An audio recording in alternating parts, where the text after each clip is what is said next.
It was a magical time at Hofstra, I think, I would say from 1954 into the 60s. An interesting thing happened to me around 1959 or so, a year before I left, as I was wandering around. I was sort of an orphan in a way, and the theater was the center of my life. And I was wandering around the campus. It was around 4 o'clock, and there was a nice building there called the Little Theater. It was also a theater, and I had done my first one-act plays there. And I noticed that at 4 o'clock there was a sign that said, showing today at 4 o'clock, or Sergei Eisenstein, October, 10 Days That Shook the World. And I'd heard of Eisenstein. I don't know that I'd ever seen an Eisenstein film.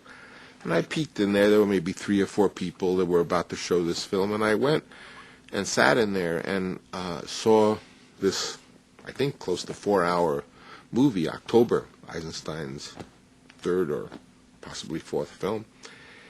And it was silent. It was about 4 hours long, and I had never seen anything like that. And I walked out of the theater. I remember thinking that I was going to be a filmmaker.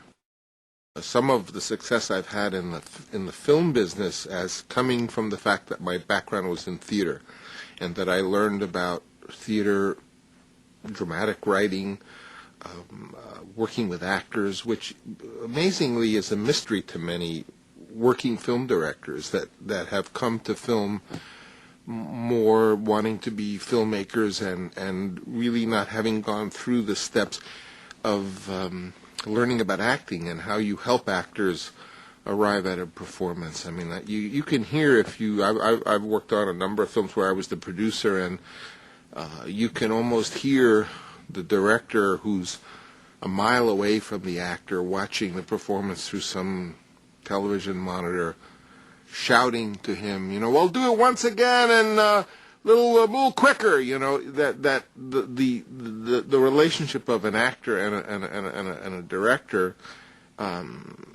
is a much more intimate one than that. And the director, and I've directed movies from every possible place on the planet. I was the one who started a lot of the electronic cinema and experimenting, because it was the boy scientist in me. And I think one of my teachers at, in fact, UCLA, a woman director named Dorothy Arzner, what she told me was always sit right in the same place next to the camera, because not only is that the best place to see what's going on, but that the actor can see you, and the actor is doing it for you.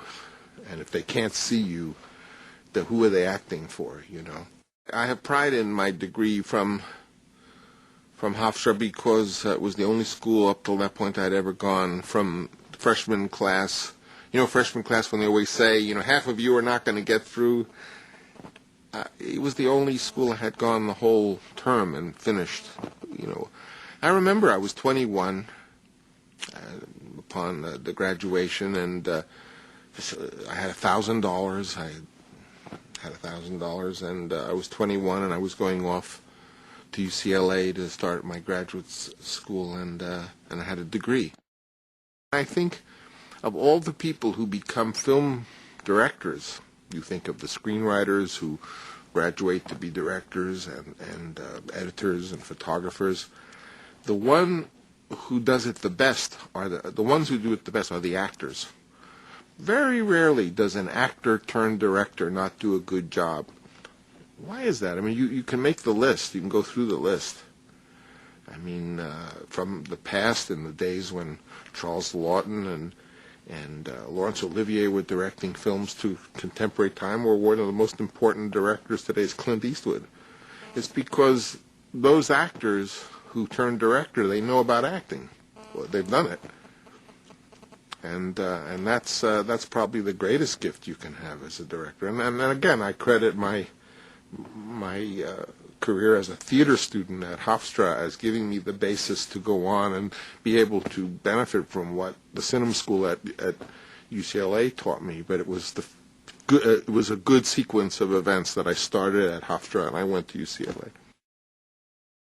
After I was graduated from Hofstra, I had a lot more self-confidence, and I was amused by the whole experience. I was very proud of, at one point, they had at Hofstra almost like a kind of Academy Awards. They were called the D.H. Lawrence Awards, but they were not D.H. Lawrence, the author. They were from Dan Lawrence that I told you about, and it was an evening very much the way the Oscars used to be, you know, a dinner, and they would announce the best this and the best that, and give them a beautiful theater book with the D.H. Lawrence, where I still have them, and they were very precious, probably the most precious awards I have.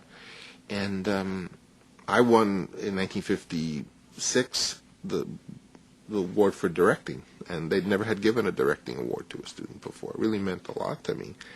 And through the 4 years, during this crazy experience of like taking over these drama organizations and literally having the theater at my disposal, I remember, I think it was Dr. Beckman who gave the speech at the banquet, and it was really a golden evening because we had won awards. It was like the Oscars, you know.